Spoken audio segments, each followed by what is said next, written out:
All right, so today is not anything new. Instead, we're just going to give a course retrospective. We probably won't even take the entire time. As you've already seen on Piazza, there is no lecture on Wednesday nor Friday. But throughout the week, we will still be holding regular help hours as well as the lab hours on Wednesday. Those are your last chances to get any help with any final stuff. And of course, if you still have your resubmission opportunity, then that's your last chance to get any help with that. Just a course retrospective. Well, what is a retrospective? I've run retrospectives every single week and every single assignment. I run down of what went well, what didn't go so well, what we did, right? What can be improved for the future is what is a true retrospective. It's an opportunity to reflect, right? It's an opportunity to say, okay, here's where I was at the beginning of the semester, and here now I am at the end of the semester. It was a lot of hard work, and there were challenges along the way, but compare yourself to yourself at the beginning of the semester and how much you've improved, right? That's what a retrospective should give you. It should give you perspective on where you've been and what you've done, and how to go forward with the next step. The course evaluations are your opportunity to give a retrospective. I ask the LAs to give a retrospective that they send to me. The LA program itself asks for a retrospective. And then, of course, we, as a college, as a university, ask for course evaluations from students, right? I do take these seriously. I think that the college, for the most part, takes them seriously as well. But the leading research shows that they are reliable, but they're only reliable if they have a significant response rate. And for that reason, I am giving everybody 20 bonus points if we can bump this up to a 75% response rate. As of this morning, we have 71 out of 130, so that's 54%. We're nearly there. So if you can encourage your fellow students to fill it out, don't just fill it out just to fill it out and score everything medium or even high or even low or whatever. Give some thoughtful feedback there. Highlight these items. What went well? What didn't go so well? What can be done to improve things in the future? Right? Because we have made significant changes over the years based on some of this feedback. Okay. And then of course, if we introduce something new, right, that necessarily means that something old gets pushed out. So when you say when we ask for what went well, highlight those things that helped your learning experience, so that there's a higher percentage or a higher probability that it'll be retained. Right? Otherwise, think about where you've been. Right? Think about the projects that you've done over the course of the semester. Think about the lessons that you've learned, the skills that you've acquired, whatever achievements you've unlocked. Right? For example, if you worked with somebody throughout the semester, hopefully your soft skills have improved. Soft skills like teamwork, because you're going to need a lot of that. Nobody works in our industry as a single person, right? And even as you go to your next class, in computing, or if you go to software engineering 361, when you go to your capstone courses, you will be working in teams. The nice thing about this course is that you got to choose your team for this year, right? That's not always going to be a luxury that you have, right? So therefore, hopefully, you've also got a little bit of conflict resolution, right? How do you deal with somebody who is not pulling their own weight, right? Hopefully everybody pulled their own weight and all the teams worked out perfectly fine. That's not always the case, though, of course, right? So hopefully you've learned to confront another person and say, this is what I need to see out of you for the next week or two, and if I don't see that, then we need to revisit this partnership or whatever, right? And again, you're not always going to have that luxury, because if you're working in a company, right, then you can't fire somebody unless you're the manager or something, right? And you'll have to find ways to make that collaboration work, even if it's an unequal collaboration. Right? All right. Also, coordination, right? Some partnerships don't work out because personalities conflict, and it's not that somebody's not pulling their own weight. It's just that I'm a morning person. I get up at 5 o'clock, right? And I go to bed at 9 o'clock. My partner was a night person. They stay up until 3 a.m. or something, right? And then sleep all day. I mean, that's clearly not going to work out if you're looking to work with somebody on a daily basis. So hopefully, and of course, communication back and forth, right? Are we going to be communicating on a daily basis? Do we have to meet face to face? Does email work, right? Finding the most effective means of communication.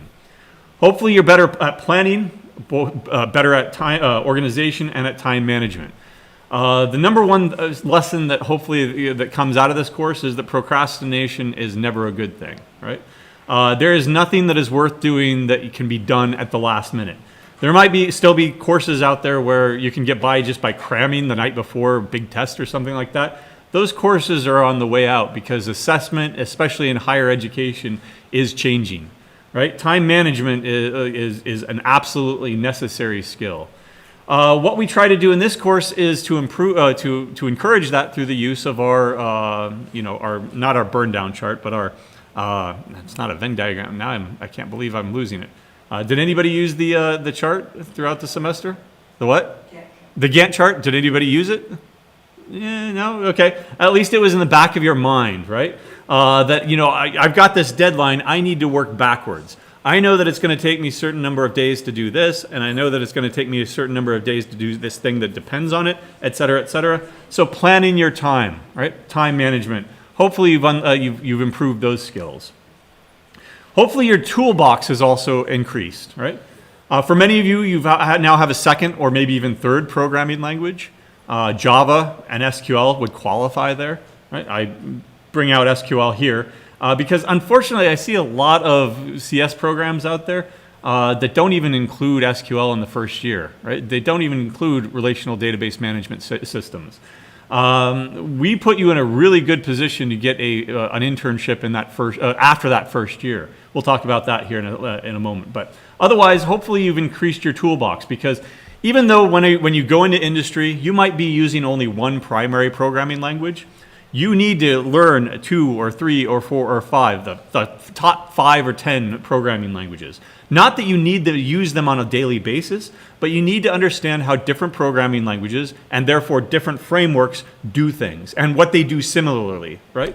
For example, Python treats strings just the same way as, very much the same way as Java does. But those coming from a C background, that was a huge relief. You didn't have to think about anything with respect to strings, right? But that's how it works in C. Strings are terrible because they're null terminated character arrays, right? And yes, you do have a string library, but you do have to do a lot of the bookkeeping yourself. So just understanding the nuances and when to use a language and when not to use a language, when a language is most appropriate, how to do things in that language and how to not do things in that language, right? But otherwise, you'll see that there are commonalities among all languages. Every language is going to have some sort of sorting algorithm built into it. Do they have you build a comparator function? Do they have you build a comparator class? Do they have you use a lambda function like Python usually does, right? Etc. Hopefully you've increased your skill as far as Git goes too, right? Because that is an absolutely fundamental skill that you should be having after your first year. We give you exposure to it, right? And if you worked in a partnership, hopefully you used Git. If you're still transferring code back and forth using a thumb drive or email or something like that, you're doing it wrong. So make sure that you're getting this skill under your belt and using it on a daily basis. I mean, I would encourage you to use it for even mundane things.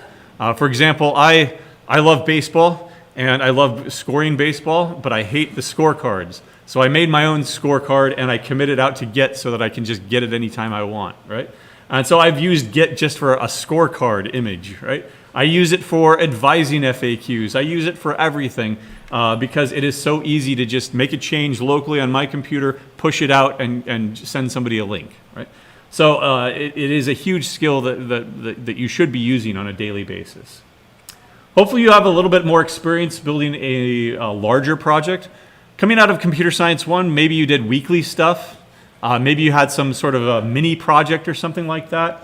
But this course is a little bit larger because you had project phases, 6 phases that built on each other. And again, I'm putting larger in quotes here. It's not a large project at all. Once you start doing actual real projects, you'll see how small of a project this actually was, right? It's just that your skill set will have improved and your experience will have improved to the point where you'll finally have that perspective that this wasn't that big of a project at all, right? Finally, hopefully you have some good experience doing some technical writing. Again, when we brought in the Writing Center folks and we talked about these soft skills that employers are looking for, that's the number one thing that they downgrade, especially even just like graduating seniors with, that they don't know how to write, they don't know how to read technical documents, right? And so my intent here was to give a very early exposure to this in the first year. We're not expecting the best, right? But we wanted to give you that experience of giving us a write-up, going through that iterative process where we give you feedback, and hopefully you got feedback on at least one of those drafts, right? And improving your documents, right? Being able to recognize when a document is not just legible, understandable, right? And being able to recognize that, right? And then finally produce it eventually. Again, hopefully you have a better understanding of technical debt or eating your own dog food, right? If you had a bad design in phase X, right, that means that X plus 1, X plus 2, you were living with that bad design, right? You were fighting that bad design over and over again, right? Or you were going back and fixing that bad design in order to not have to fight your design. For example, if you designed your, it wasn't that common, but if you had a sale class that did not have a list of items on that sale, that you broke encapsulation and were doing that outside, it was impossible for you to do assignment 7, right, that was due last week. Because if you even want to make a comparator or make a list for sales, there has to be a minimum amount of information in that sale class in order to tell you that this sale goes before this sale because there were more items on it or it was more expensive. If you don't have that information in the class, that broken encapsulation now permeates and breaks everything else in the entire project, right? It's like a shattered window. You have a tiny little dent in your window. Eventually, it will crack out until the entire window is cracked, right? And so if you have a bad design in one phase, you're fighting it or building on top of a crumbling foundation in later phases. That's known as technical debt. Because you didn't do it right the first time, you have now taken out a loan on your time, your resources, and you are paying that back with interest later on, either by fighting your design or by going back and fixing the design. Right? In industry, we called it eating your own dog food. Usually it was with respect to policies. So if you set a policy, or if a manager set a policy that you have to be in here at 8, but they never showed up at 8, right? We told them, eat your own dog food. Right? If you want us to be in here at 8, you'd better be in here at 8, right? Otherwise, if you're not willing to eat your own dog food, why are you serving it to us, right? That's why we call it eating your own dog food, right? Otherwise, bad practices hopefully have become apparent why they're bad practices. Hopefully you understand now that designing something, whiteboarding it, at least having a sketch, should come before you actually implement stuff, right? That should come first, not as an afterthought. The usage of good test cases. We still saw folks wondering why their stuff wasn't working on the API phase where you wrote stuff to get stuff into your database, and they were just using the grader, using and abusing the grader in order to see if everything worked. They never even bothered to write code to call their own functions even once, right? Hopefully you understand at this point that that's bad, right? That you should at least be calling, you don't have to have a full JUnit test suite for something like that. But at least write one function to call insert person, right, or whatever it was, add person to database, right? Hopefully everybody's past this by now, but hopefully poor variable names can still come back to haunt you. This is why even with the prepared statements and the result sets, this is why I went back and I renamed those, because it can get confusing really, really quickly. And we still saw people writing RS1, RS2, RS3, right? And forgetting what was that for, right? And where do I close it and when do I close it and I forgot to close it, right? Don't do that. Right? It's really, really hard to get out of those bad habits once they're established. So make sure that you're going back and fixing those bad habits as early as possible, right? Hopefully you understand, we always call this YAGNI, right? You ain't gonna need it. That's a YAGNI. You probably don't need that, right? Over-engineering is also bad, right? Engineering design is good, but you can also go too far and over-engineer stuff. And that was the point that I was trying to drive home with respect to inheritance, right? When we started out, we looked at people, and then we looked at directors, and then we looked at authors. And then what happens when somebody's both those things? We don't want to over-engineer things. We don't want to optimize things until we need to, right? Think about that, and think about potential YAGNIs in the future. You ain't going to need it, right? And of course, bad database design maybe came back to haunt you as well, because then if you didn't follow our recommendation and you had something other than a single table inheritance strategy, now you've got 50 different queries to get stuff into your database and out of your database now. Again, hopefully you have a better appreciation for the scope of a larger project, working and coordinating with others and teams. You're better coders overall, better designers. Right?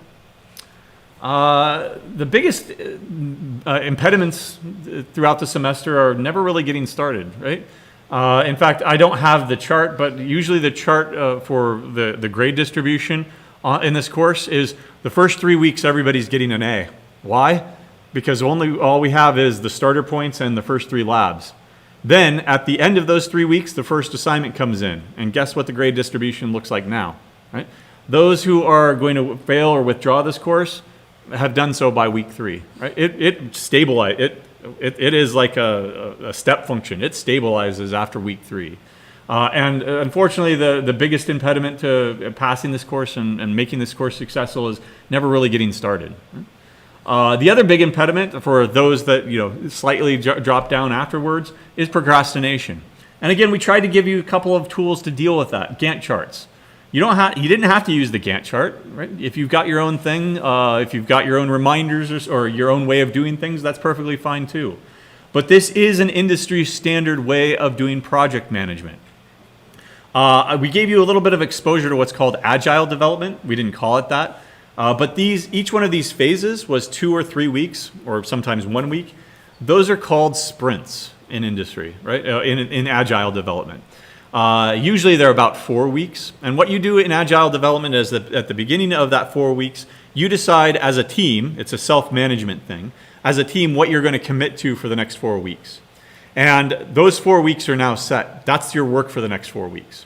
And you have this nice little way of measuring your progress that you assign points to stuff, and each day you say, I've done this many points or whatever, and you have this nice burn down chart.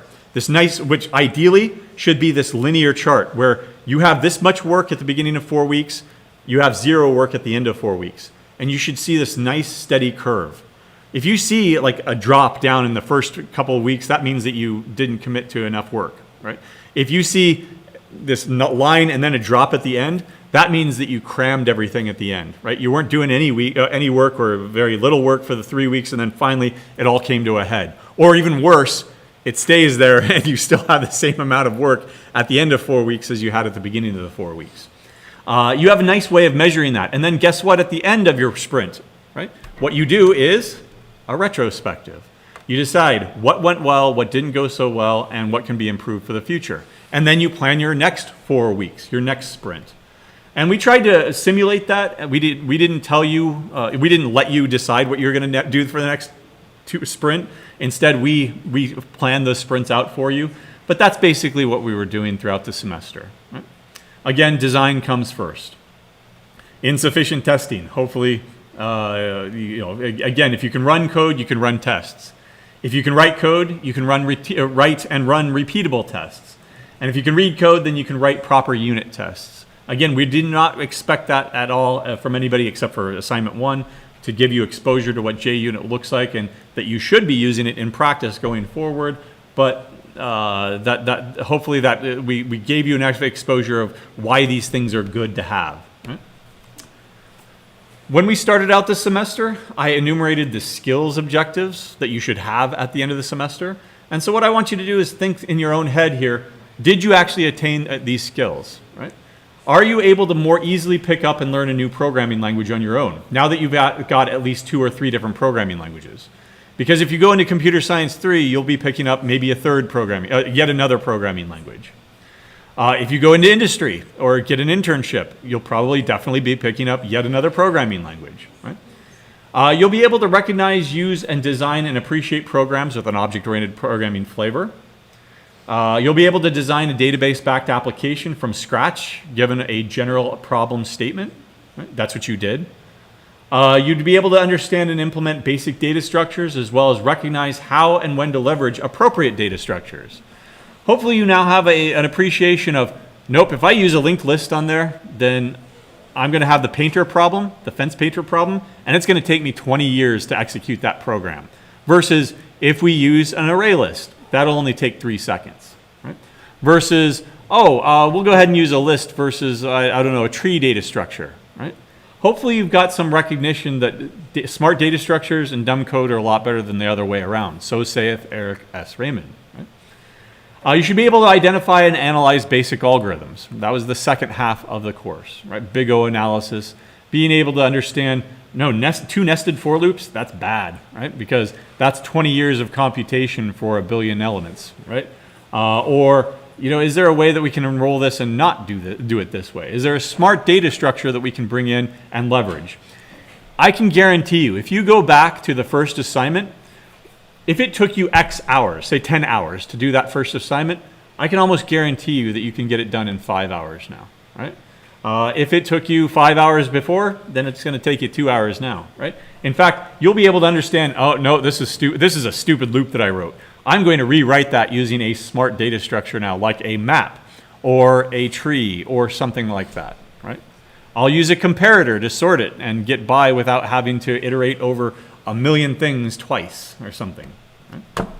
Again, smart data structures, dumb code work a lot better than the other way around. Eric S. Raymond. If you're interested, it's in this book called The Cathedral and the Bazaar, which is a series of essays on software development. It comes from the idea of where do good ideas come from? Do they come from on high, from the learned few, and they in their ivory towers, right? Or does it come from the bazaar? Does it come from a crowdsourced idea? And he is on the bazaar side, right? That because he's an advocate, or he was an advocate. I don't know if he's active anymore. But he was an advocate of open source, free and open source software, and that many eyes on a piece of software will improve it, right? Rather than just a few high thinking individuals just telling us what to do. Right? Again, by the end of this course, you should be able to approach a reasonably complex problem and ask design questions first. What entities or objects should I design and implement to model this problem? Right? I'm going to worry about them interacting later because I want to design it from a bottom up. I want to design the building blocks first. Then how would these objects interact with each other to solve this problem? What data structures could I bring to bear off the shelf for the most efficient solution to this problem? Right? So that I don't have to reinvent the wheel or take 20 years to compute this problem. Right? Again, the big takeaway that I want to give you is you may have done some things wrong. This is why we allow you to do a resubmission, right? Or maybe a lot of things wrong or poorly. But next time you'll do better, right? Because you will have gone through it once and you'll understand, no, I can't procrastinate on this anymore. Or, no, I do need to think about this design before we move forward a little bit more, right? Because I know that if we have a bad design here, then we're going to pay for it later on. But again, the idea is that you might have done something wrong, but don't worry. That's part of the process. You're going to improve. You already have improved, by the way, right? We have seen it. I don't have the numbers, but we have at least 3 dozen resubmissions already. We expect more this week, and that's why we give that opportunity. We know that some people will have trouble with a homework or 2, and that's why we want you to go back, redesign it, re-implement it, and get a second chance on it. Right? The other takeaways that you should have from this is that computer scientists, software engineers, computer engineers, data scientists, now I would add to this, whatever you want to call yourself, guess what? You're not just that. You're also a lawyer, right? You're a philosopher. You're a diplomat. You're a manager. You're a designer. You're a creator. You're a writer. You're a thinker. And lastly, Lastly, you're a programmer, right? Why did I put everything in well, why did I put this last? Because thinking is far higher cognitive order than just implementing a bunch of programming code, right? A lot of times you have to be lawyers because you have to understand, when can I use this piece of code that I found on Stack Overflow or not? When can I use this code in my company's code base and we're not opening up ourselves to, a lawsuit? You have to be a philosopher a little bit because you have to think about code, right? There might be two perfectly good designs. How do you philosophize between them? How do you weigh the advantages and disadvantages and make a decision, right? You have to be a diplomat. Those are the soft skills again. You have to communicate with others. You have to learn how they work. You have to learn empathy, or what do they call it now? Emotional intelligence, right? Just call it empathy, right? You have to be a diplomat. You have to understand other people and how they work. You have to understand yourself and how you work and how to best go about making sure that those two possibly conflicting things work together. You have to be a manager of yourself. You have to be a manager of your partner. The biggest thing I say when people think, oh, wow, I'm going to have half the amount of work because I'm going to partner up with somebody. No, guess what? It's just the same amount of work, if not more, because you are now managing your partner, right? You are now responsible for your partner and yourself. You have a whole bunch of more communication that you have to do now, right? If it's just you, or what's the old adage? If you want to go quickly, go alone. But if you want to go far, go with others, right? If you want to go quickly, if it's just you, you don't have to communicate with anybody but yourself, your inner dialogue, right? But if you are working in a team, you effectively become a manager of yourself and each other, right? You're a designer, that's obvious, but you're also a creator. What's a creative solution to this thing? You're a writer, right? Because you had to write a technical design document throughout the entire semester. And you have to think about all of this stuff at the same time. At the end of the day, the amount of time that you actually spend on programming should be a very small portion of your day, right? When you think about the actual time that you put into this project and into this course in the semester, you were probably this stuff collectively more than you were this stuff down here, the programmer, right? And as you progress in your career, you'll find that that's the case. Because, and here's the jokey part, all right, where I need to get to my jokes. I started a joke folder, right? It's not my jokes. Where's the fun folder? Here's the fun folder. All right, and where is the big brain? There we go. There it is. All right. So as you progress, right? Then you've probably seen this before, right? That when you start out, you write 2 lines of code per hour, right? But eventually, you get to you furiously typing 45 lines of code per hour. You're at your top game. Except that when you finally become a good coder, you're a more thoughtful coder. You start thinking, what could I do to bring in to reduce the amount of code here? And finally, when you're the big brain type, right? Then you're not writing code at all. You're taking code away. Right? I think it was Michelangelo who was asked, how did you know when you were done with a sculpture? And he said, or maybe this is another quote, I forget. How do you know when you're done with something? And you know when you're done with something when there's not anything left to add, but when there's nothing left to take away. Right? So taking stuff away and knowing, yep, Yagni, you ain't going to need that. You ain't going to need that. I'm going to replace these 10 lines of code with this 1 line of code here that does the same thing because of this off-the-shelf data structure over here. Right? Put stuff in, take stuff out. 4 lines of code in heap sort. Everything is in the smart data structure. Right? Awesome. That's what you should be going for right there. Right? All right, so there's stats there. Here are the stats for this course. 152 started out originally. The mean as of today, all right, we still have not graded assignment 7, 8, or the design document, but the mean is pretty good. It's 82.93, right? That's percentage right there. 61 folks is that almost half the class is sitting at A's. I imagine that will go up with resubmissions. About 20% is sitting at B's, 14, and you can see the rest here. Right? We have about a 27.81% failure rate. That is actually that matches historic averages. That average has been between 20 and 30% for the last 5, 10 years, right? It has not changed, right? We have changed the course. We have hopefully improved the course. We've improved the content. We've improved everything, but this remains the same. Don't ask me why, right? I mean, I've got some theories, but I'm not going to share them right now. Right? Anyway, it's typical, the ratios. It's a comparable distribution. Maybe it's slightly a little bit better overall because of this mean right here. Right? Usually it's like a low 80. This is almost a B mean right here. If I were to bump this up to 83, we would be at a B. Right? But otherwise, what's left? Right? We have assignment 8, which is written. You write it on a piece of paper or you write it up, type. In either case, you're going to be submitting that as a PDF. You have a design document. Make sure that you're reading our reviews and our retrospectives, especially the last one, or I guess the retrospective on 5, because we gave a huge long list of what still were the common issues. Otherwise, again, there's no exams because this is a project-based course. There's no exam, there's no quiz or anything like that. Once you have turned these in, which are due on Friday, or if you get them done early, great. We won't be grading them until after Friday. But once you get these in, you're effectively done for the course. Except, of course, for that course evaluation. Make sure that you are pressuring positive peer pressure each other to make sure that this gets done, because once we get up to 75%, everybody gets that bonus applied to their starter points. Otherwise, is that it?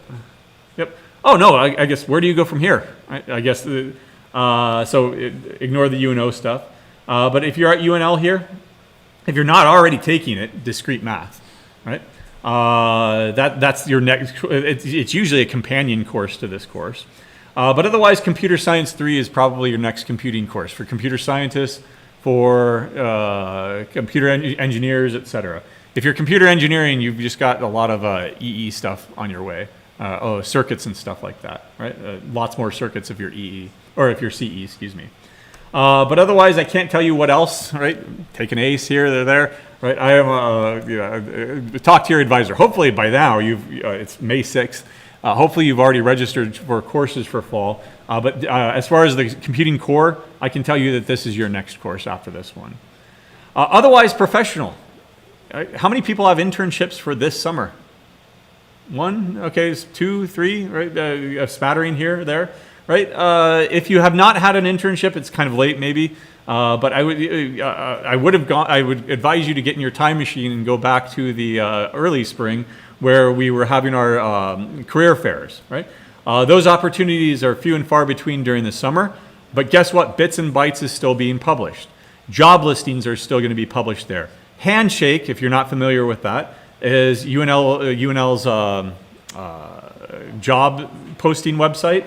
Make sure that you're getting on that and looking for late internships, because even though a lot of people have been hired already, they took their first choice and denied their second choice or something. There's still going to be some openings out there. Not all of them have been filled at this point.